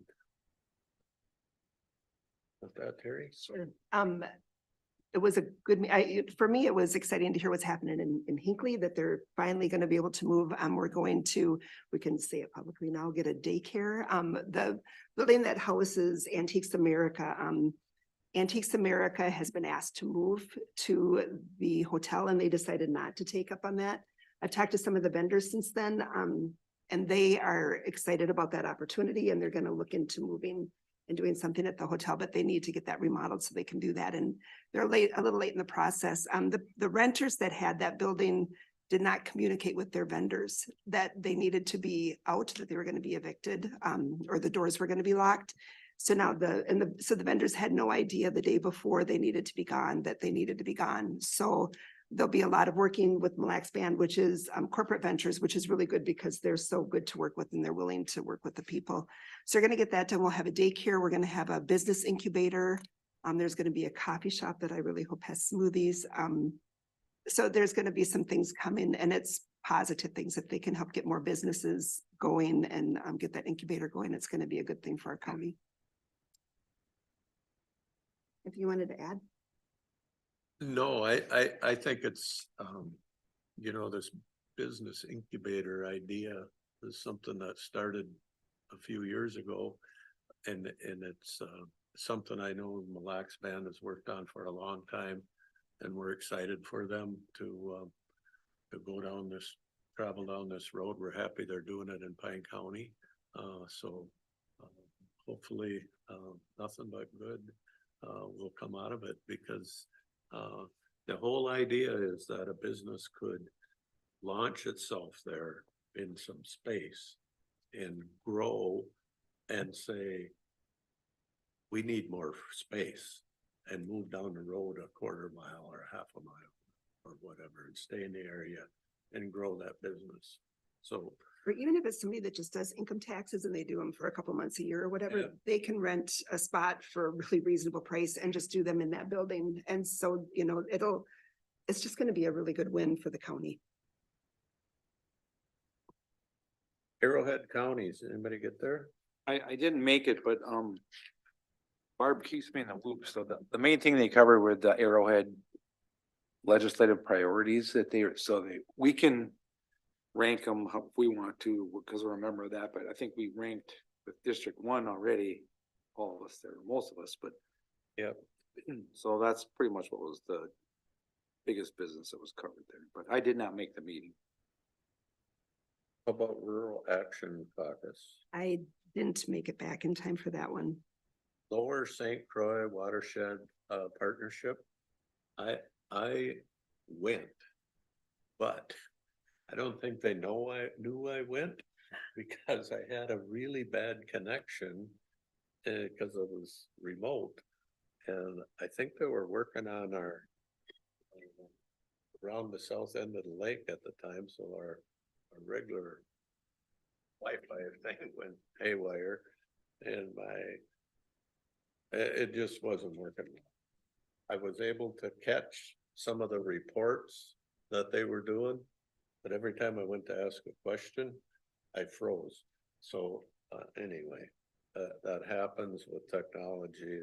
It rarely happens where I live. But it did that day. Anyway, they are doing some exciting projects, and there were a bunch of reports on those projects. So I'm excited for the Snake River one watershed, one plan to get up and running and give us reports on projects they're doing instead of who gets the vote. I'm very excited for that part of the thing. East Central Regional Development Commission. Yeah, I went to that. We talked on the new Minnesota leave laws that are be taking effect January 24th. A 0.7% payroll tax for the paid family leave, which is going to start January 26th. There's going to be some announcements on the ECRDC website. There's going to be a food producers event to be announced. And also there's a small business marketing event that's coming up at the end of the month. It'll be on their website. There's also a couple vacant seats on ECRDC that is on there. It's going to be in the minutes. I didn't receive the minutes from them yet, but they announced that there's two from the Native Tribal Representative and Chisago County Townships, 3, and Kanabec County Municipality. Other than that, it was same old. Right. Special meeting at the 49er Training Center. I think we found that to be most delightful. I did not realize that they had 31 employees. I never would have fathomed that, but that's a lot. And that right now they're getting into their real busy time of training. Because, which makes sense, people that need recertifications don't want to get taken off the job for a week or two, so they do it in their normally late off season, so. I found it very interesting and, They do a remarkable job working with the neighbors, you know, Yeah. like not doing it, creating all the dust on in the evening and having all the noise or the, not doing it during deer season because people need to get their deer I or, don't want to you hear know, backup. yeah, they just really work so well with the neighborhood to make sure that they're doing, and it's an amazing facility, amazing. The only bad part for me is I got to drive just about brand new Bobcat, which made mine pretty sick when I got home, but. Steve wants a anyway. new toy. Yeah. Until I saw what they cost, anyway. Shack meeting? So Shack was, we have two new people through the state that work with Shack. And they just really wanted to get a better idea of what people thought Shack was and who was on Shack so that there'd be just a more personal part in it. So it was a good meeting here to be able to just discuss what we need out of Shack and what we believe Shack is and how we can help Shack be better. And elections canceled. ICWA? So I have two ICWAs here. I'm just gonna kind of put them together. Yeah. So the one ICWA is sitting in with certain county representatives and then tribal representatives and trying to figure out what the best laws are, how to fix the laws with the legislature coming up in 2024 so that we can help our families better. So sitting in and listening, we have some amazing staff and attorneys throughout the state that are working to keep it so that it's something that's doable for our staff. It's not going to be crazy. However, the second ICWA meeting was meeting with MIFPA and then the county staff. And without having the tribal staff there, and their real concern is that everything that they've worked months to create and to do, if they meet with the state or with the tribes without having that voice at the table, which they actually stopped having meetings where the counties were involved and just went to tribal. They said if they take everything that the counties have done to make it a good and workable process and take it to the tribal and the state, that we're going to lose the improvements that we made and the changes that were made. And so that's a big concern that we need to stay on top of to make sure our staff can do a good job. Thank you. HRA, EDA? I'll take that, Mr. Chair. Yep. It was organizational meeting at pretty much for picking the new chair, vice chair, secretary, you know, bank, the depositories and newspaper and legal counsel was Reese, but then it went on to, Leslie gave that presentation on the housing dollars from the state. And then that was followed with Megan Elliott doing a presentation on her project or a discussion on her project and how it's being financed. And then the board then decided to do a recommendation of spending $48,000 to help her through the stabilization phase of that project. So other than that, that was pretty much the highlights. Thank you. Project Opioid. It was really on overdose crises. In all of the states, 2022 had an overdoses that increased from 110 to 112,000 people that were suffering from overdoses. Some counties increased, some went down. They said drug use is not up. The deaths are certainly up. Prescription use is down 40%, or the prescriptions are down 40%. There's a 50% death increase with fentanyl, due to fentanyl. And we've been seeing some really good fentanyl busts. I think we just had one here, didn't we, recently? With one of our canines. Pretty impressive. Thank you. So yeah, we've got a lot of fentanyl going through our county. And so it's, we've seen the drug bust happening down in Hennepin and Ramsey, and Pine just had one. I think St. Louis just had a really big one too. or up in that area, maybe it was Carlton. So we've got a lot of stuff going through here, and it's just impressive to know that we've got some great staff that are getting them and getting that off the street and saving lives.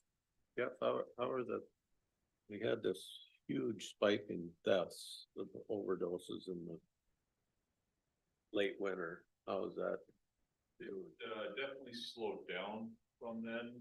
I would say we still probably have 1 or 2 a month that get reported. Still a lot. Not death wise, sorry. Yeah. Overdoses. But we have some that there have been deaths since the Yeah. flood that we had earlier this spring. And you on, thankfully? All right. Project Rise.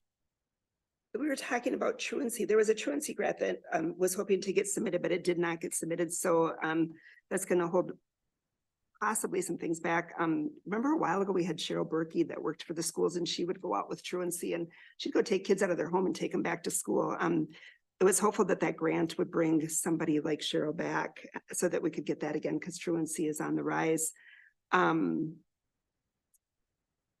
Right, okay, there's 21 truancy clients at this time, which is a lot when you think that we're in the beginning of the school year. And this was, you know, a couple weeks back. One of the other things that we had Nick from Scruggs who did a really good presentation. I think that's pretty much what I have here. Oh, no, I wanted to say we have Devin from our probation office who has stepped up. And I love, you know, we were talking today, you know, Patrick did a presentation on how people think outside the box and do extra things. And Devin is starting to go to the schools 1 night a week to meet with the kids that are instead of taking them to truancy court, he's going to catch them before truancy court. And he's going to have meetings with the family and the child and the schools to see what we can do to fix that so that they don't have to go into the system and be part of truancy court. So just one more sign of where our employees step up and do more for our families because they want to make it a better place to be. Zoning board. Only 2 items in front of the board, basically. That was, there was a CUP, IUP issue, and then 1 variance, and the board went through those pretty quickly. And then they went into the discussion on the shoreline management ordinance, which Mark Lampert was there then, and he did a very nice presentation on what he went through on his project, and said that I don't know if it was a judge but the ruling came down on there is an agreement. They have an agreement. Yeah. Between him and the DNR on that. The judge was handling that lawsuit, but the DNR is doing final edits. So they don't know, so he wasn't so happy because they're kind of just not dragging their feet. It was his side. But he was very personable and explained the issues that rose for him going through this with, from the very beginning, the township doing the approval, then the county board coming in, and then the DNR stepping in and, or not the county board, the county zoning, shoreline stuff. And anyway, so at the end of that, then they had the board had a long discussion with him, and they agreed to table the ordinance until later, or until the lawsuit is totally done with them. So whatever action that they take changing the ordinance doesn't apply, upset the agreement that's happening between the two. So that's pretty much where it's at. Thank you. And it's a really good board. Yeah, it seems like it. Yeah, diverse group. Let's see, there was a meeting that was scheduled with City of Hinckley and MnDOT, and it got postponed, and then the Township Association was a couple Saturdays ago. JJ was there. Harry was there. I was there. Want to talk? Go ahead, Carol. I think one of the questions that was asked at that meeting was, what are the things that are happening that can help families who maybe can't pay the rent or need housing or cleaning up blight, that type of stuff. We had two really good presentations today on what the county has available to do that. Patrick talking about helping families that or people that need help, whether it be getting their prescriptions or having transportation. Human Services helps with some of those processes with if they can't pay their rent. We've got Leslie gave a great presentation on where we're at with being able to help people. So I think there were some questions that were asked tonight, and I really like our presentations that we had today because I think that they answered a bunch of those questions. My takeaway from the meeting was, maybe county staff, some of us could meet with the leadership from the Township Association and talk about the structure of that meeting. And maybe we could offer a facility that we could meet in that some of us could actually hear, and it would help. I think too, to talk to them about who's invited to attend and then who's on the agenda to attend. Yeah, that's what I mean. That's Yeah. structure. So, Yeah. it's they've invited the same people. I've been on there. I've been going for 17 years, and they just copy the same list that they had 17 or 18 years ago, and those people have never been there, and so maybe we should talk about that. Yeah.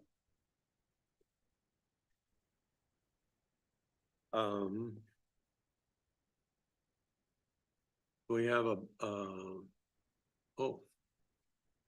on the backside here, Pine County Ed Leadership Network meeting. We had a meeting at Pine Tech the other night. I found it most interesting. I always find those meetings interesting.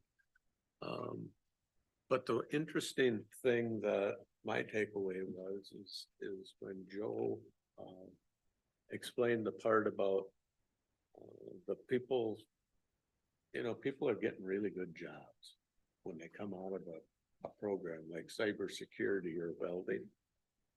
The problem they are foreseeing, and they already are starting to see it, is the finding in good quality instructors. Yeah.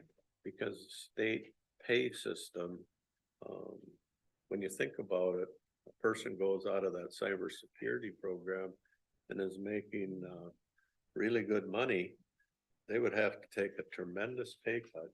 They're just going to come back and keep that program. It's a wonderful thing for the people that are taking the programs, but it's not sustainable. So what can we do? What can they do? What can we all do? How are we gonna solve that issue? Right. Well, the schools are having that same problem. Exactly. We're talking, Hinckley has an opening for a para, and they have to have a degree and they have to have a lot of qualifications, and starting pay is $17 an hour. But when you take $17 an hour and compare it with somebody graduating from Pine Tech getting 80, we need those paras in the school too. So how do you get the staff that we need for our other occupations when they're all in a hard spot?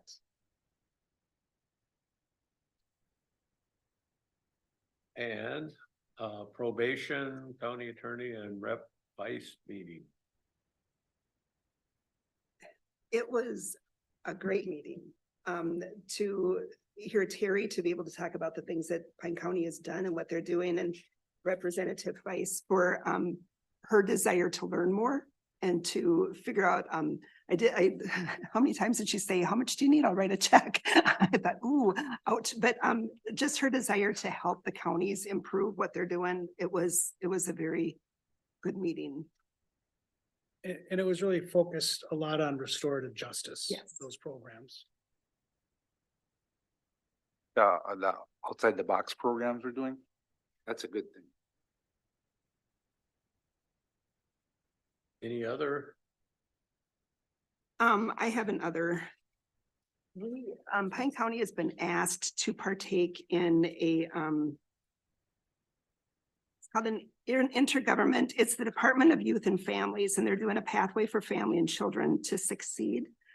Excuse me, and they We have Shack, where Shack can get together with Human Services and, or with Health, and decide different things that we can do within the health community to make it a better place for the counties to work, where they can represent their clients or their families. But we don't have anything with Health. And so, or with Human Services, sorry. And so this is a brand new committee that is being started, and next week they're having a retreat where it's just going to include some counties and some state, hopefully some tribal. I don't know if the tribal is going to be right away, but they're hoping to have tribal at the table.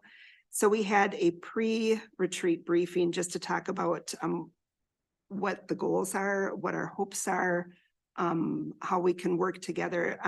To succeed, we need vision, policy, equity, budget and finance, organizational planning, IT and data, staffing and labor relations, compliance and legal are the big things that they're going to start working on in the beginning. But not all counties had a place at that table. So it's pretty humbling that Pine County does. Anything else? If not, we've got a plethora of meetings coming up. And then we're gonna do labor negotiation update. And that'll be in a form of a closed session, so Recess. we'll do a quick recess, couple minutes, and then we'll come back and go into closed session. Okay.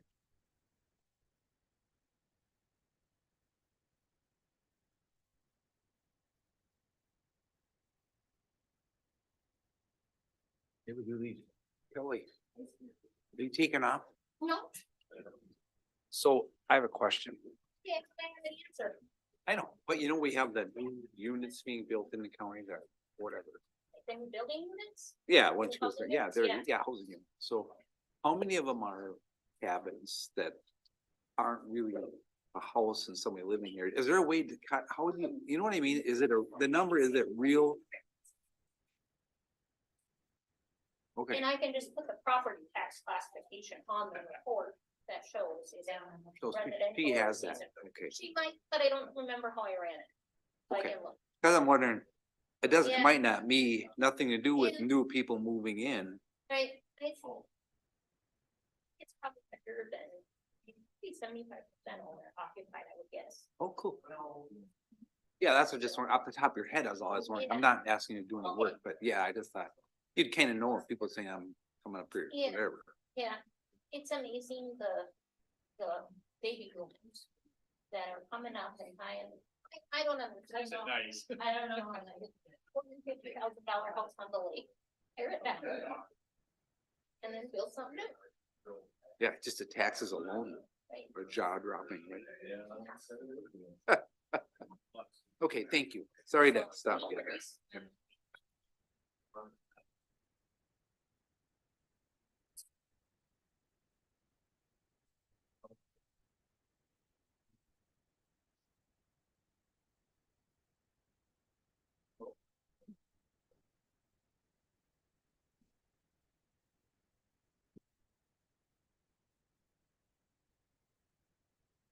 Good, we met for 2 hours and it's still 10 o'clock.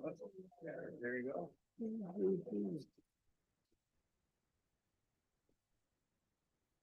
One's doing good.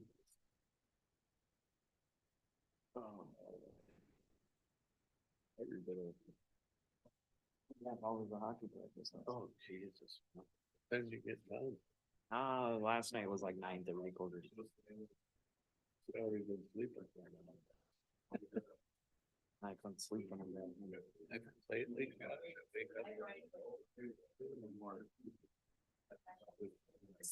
We sure kill a lot of trees. You will be able to do that meeting. Try to stay away. What's that? You will be able to do that meeting next Thursday. Yes. Perfect. Probably. Perfect. The 16th so far, unless somebody dies. Is that- Yeah. I don't know. I don't remember the date. Well, who's calling for the meeting? That's what I was gonna talk to you It about. was MnDOT and the city of Hinkley. Oh, so they're presenting the project? Well, I think they want, my understanding is, when I was sitting when I was sitting in, they said that MnDOT wanted to meet with Hinkley because they want to move where the site was gonna be. Where was it before? We don't know. I don't know. They wanna move it up in that empty space up there. Over by the old church where they thinking about. Yeah, I don't even really know that. I just know that, in fact, David's the pretty one good. that. Not said that much they room wanted up in to- there. No, and it's, you know, they could use the depot. They've got that depot there. People can go to the museum. that's off the track. I couldn't say. That's the one that's. I mean, people drive on that all the time. Oh, no, but I mean, you'd have to pull it, up. You'd have to. Right. You'd have to come off the track. Are you rearranging? Well, it's so hard to. Great. So they have to do with their siding anyway, They're gonna sue us. but I think there's siding all the way. It's 2 tracks still by the high school. Yeah. There's a passing, they can pass in Hinckley, can't they? 2 tracks. Well, no. So they do it They south? pull off. They pull Thought off. this was just gonna be 30 seconds. So it isn't they don't have a siding. No, they do on the south side of Hinckley with that. Yeah, that one's coming out. That doesn't work over there. I don't know what the presentation is. Oh, So, I'll find out. yeah, I appreciate it. Yeah. David, you had heard that they wanted to move the NLX station by the school. Where did you hear that from? I think I heard it from. Okay. That has to be there too, or to have the sheriff's presence at that meeting too, because of safety. So, It's a huge safety issue, cause you know who rides the train. yeah. Yeah, Oh. exactly. Totally what happens in Minneapolis on the train.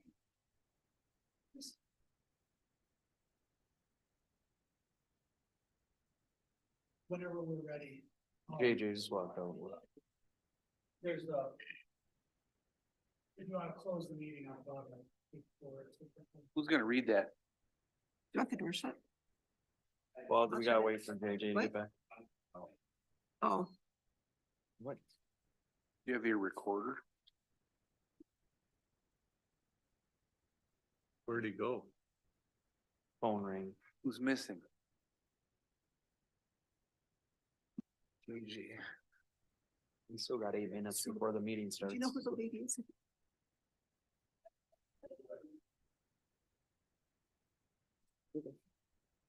I thought it was Windy Bloom. Paid my taxes today. So did I. They couldn't find me. in the Oh, really? system. Huh? You don't know why they couldn't find They were, she was looking and looking and looking. They go HALLAN. Well, they must have jury duty. Oh, that's why there's so many cars.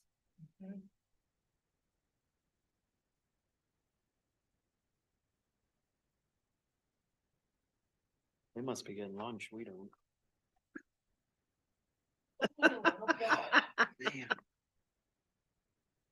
Are you starving? I had a big bowl of oatmeal at Cabin Coffee this morning. Well, you're content.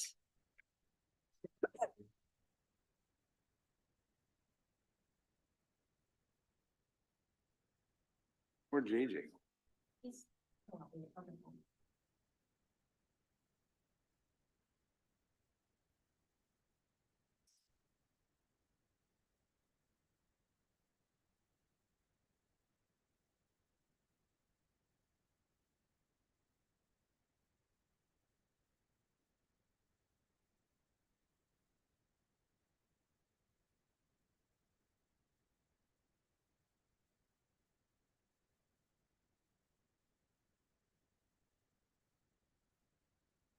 I gotta run.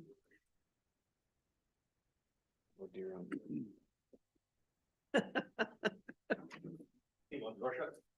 Yeah.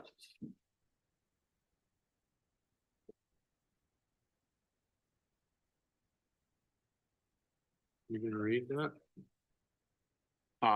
Yeah, I can.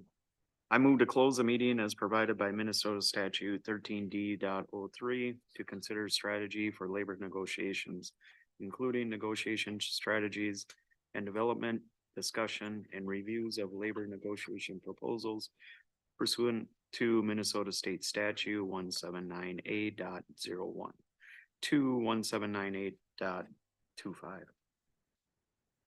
I'll second that. Any discussion? Not all in favor, say aye. Right. Opposed?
Are you got it on?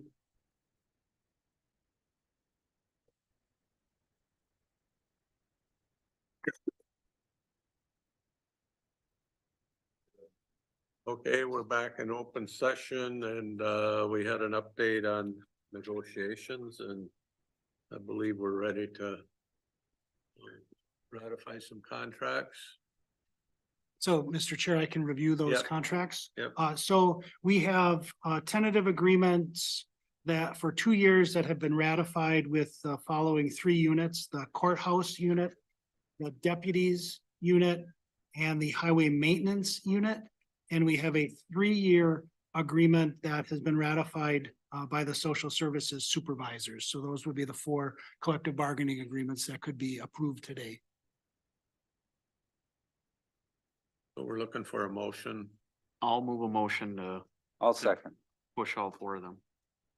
A motion by Moore, second by Ludwig. Any discussion? The discussion I have is, we didn't bring that up, to pay for all this is gonna be raising taxes, of course, correct? Well, we had it in our preliminary budget. Okay, so is there a way I can amend the motion?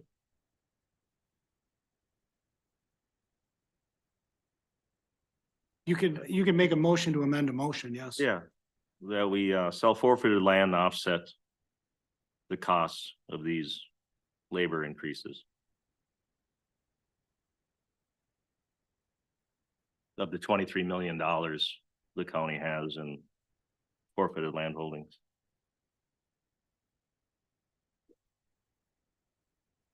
Well, we'd need a second to that amendment.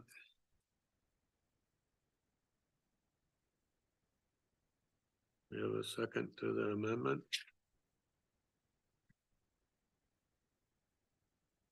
We have a second to the amendment.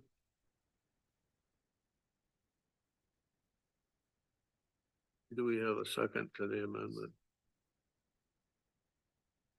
Amendment dies for a lack of a second, so we're back to the original motion. Any more discussion? Not, all in favor, say aye. Aye.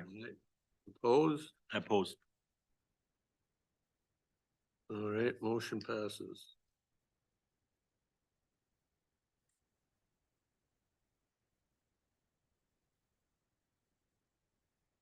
Are we adjourned?